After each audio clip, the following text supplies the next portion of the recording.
वैसे तो आए दिन कहीं ना कहीं दुर्घटनाएं सुनने को मिलती हैं, लेकिन अगर हम अमरनाथ यात्रा की बात करें तो वहाँ पर बादल फटने की घटना जब भी यात्रा होती है तब हमें सुनाई देती है। इस अमरनाथ यात्रा में जो दुर्घटना इस बार हुई थी उसमें कैंडिडेट शशांक मिश्रा जी जो एनसीसी के कैंडिडेट्स हैं, इनसे जानेंगे कि ये वहाँ रेस्क्यू में गए थे कि आखिर वो कैसा नज़ारा था वहाँ का। सबसे पहले तो हम जानना चाहेंगे कि आपके जो कॉलेज से आपको चुना गया है, कितने लोग वहाँ से गए थे और किस तरह से वहाँ पे क्या क्या नज़ारा था? मैम टोटल मेरे कॉलेज तो मैं अकेला था, यहाँ से मैं अकेला गया था और मेरे साथी कॉलेज BSNV PG कॉलेज के 4 बच्चे और थे। टोटली लखनऊ से 5 बच्चे गए थे जो कि हमारी NCC 67 यूपी बटालियन NCC की है। तो मैम वहाँ से टोटल हम लोग 5 बच्चों का selection basic mountaineering course Pahalgam Jammu and Kashmir के लिए हुआ था। टोटली मैम ऐसे ही हमारा कैंप चल रहा था, तो हम लोग को हाई एल्टीट्यूड ट्रेनिंग के लिए सोनामार्ग जो कि पहलगाम से मैम 60-70 किलोमीटर दूर और अमरनाथ से करीबन 20 किलोमीटर पहले पड़ता है।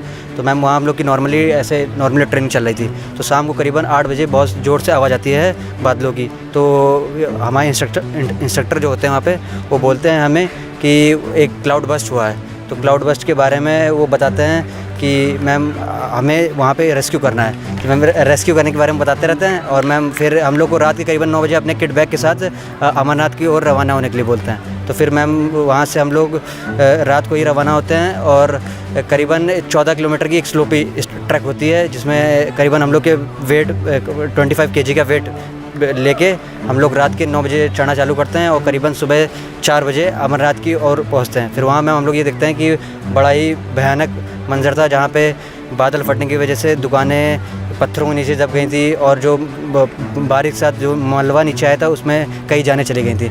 करीबन 100 लोग तो आज भी आइडेंटिफाई नहीं है जो आज तक नहीं मिले वहाँ पे जो।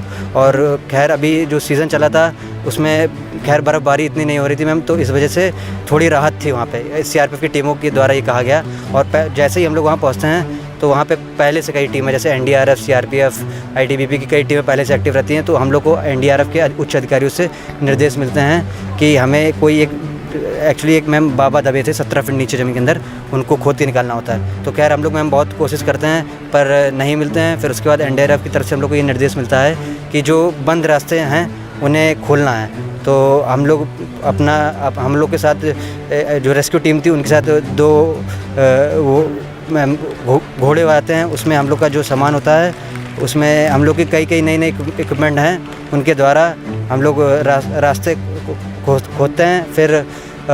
फिर मैम वही करीबन शाम के 4 बजे हम लोग को NDRF की तरफ से निर्देश मिलता है कि हम लोग नीचे मूव ऑन कर जाएं जहाँ पे हमारा कैंप लोकेशन सोनामार्ग की ओर है। तो फिर मैम यही टोटल इसमें 29 कैडेट्स होते हैं पूरे ऑल ओवर इंडिया से, और लखनऊ से 5 रिप्रेजेंट करते हैं ये 67 बटालियन यूपी NCC को।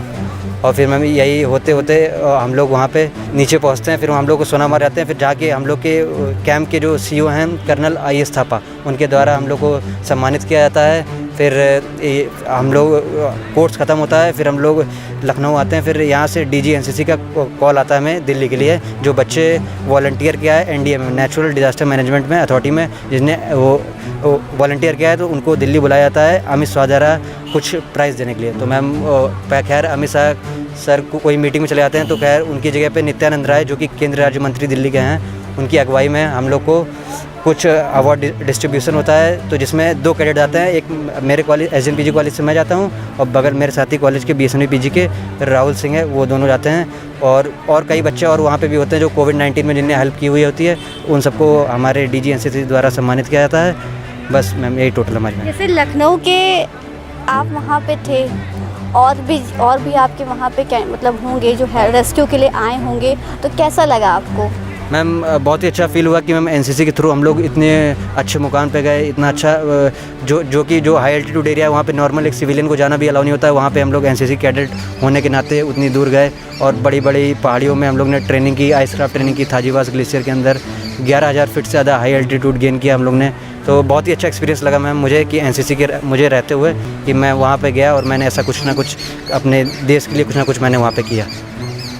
जब वहाँ का नज़ारा था जो आप बता रहे हैं कि दुकानें सब टूटी फूटी थी, तो उस नज़ारे को थोड़ा सा ब्रीफ कीजिए, कैसा लगा आपको वो नज़ारा? पहली बार आपने भी वो देखा होगा, तो कैसा लगा? मैम जैसे ही हम लोग वहाँ पहुँचे तो हम लोग यही देखते हैं कि जो दुकानें हैं लगभग आधी से 70-80% जो दुकानें वो उनका डैमेज हो चुका था, और जो मलबा है मैम वो ऊपर कई हज़ारों फीट से ऊपर से आया था। तो उसमें वहाँ के मैं लोकल से मैंने पूछा था तो उन्होंने बताया था कि करीबन शाम के 5 बजे नॉर्मली जो भंडारे चलते रहते हैं वो भंडारे चल रहे थे, तो लोग आराम से नाश्ता कर रहे थे, हल्की बारिश हो रही थी। तो उन्होंने ये कहा कि ऊपर से पहले धीरे से पानी आया, तो धीरे धीरे पानी आता गया। लोगों को लगा कि नॉर्मली पानी आ रहा है, तो लोगों ने इतना ध्यान नहीं दिया, बैठे रहे। तो ऐसे ही पानी करके धीरे बढ़ता रहा, तो दुकानें बहना चालू हो गई। तो फिर मैम वहाँ शोर मचा, तो लोगों ने तब भी इतना नहीं समझ पाया कि क्या हो रहा है, पर तब तक बहुत तेज़ ऊपर से बादल फटने की वजह से पानी आया। तो लगभग 100-150 लोग तो मैम ऐसे ही उसमें बह गए, जो वो अभी तक नहीं मिल पाए हैं, जो आइडेंटिफाई भी नहीं हो पाए कि कहाँ है उनकी डेड बॉडी, वो अभी तक नहीं मिल पाए। यही मैम उनकी तरफ से ये कहना था। रेस्क्यू में आपकी क्या वहाँ पे टाइमिंग थी जाने की या फिर वापस आने की? मैम ये बादल तो खैर 6 बजे पड़ता है, पर हम लोग को ये 9 बजे के आसपास पता चलता है। हमारे जो ट्रेनिंग टीम रहती है उनने हमको बताते हैं कि करीबन 9 बजे के हम लोग को वहाँ से अपनी कैंप लोकेशन जो कि सोनामार्ग बाल्टा अमरनाथ केव से करीबन 20 किलोमीटर दूर है, वहाँ से हम लोग करीबन रात के 9 बजे हम लोग से फॉल इन कराया जाता है। फिर वहीं हम लोग को अपने इक्विपमेंट के साथ मूव ऑन होने के लिए कहा जाता है। ये टोटल यही होता है। तो ये तो हमारे साथ शशांक सिंह जी, जिन्होंने अमरनाथ यात्रा की जो घटना हुई थी उसका रेस्क्यू किया था, और उनको एक अवार्ड भी मिला है सरकार की ओर से।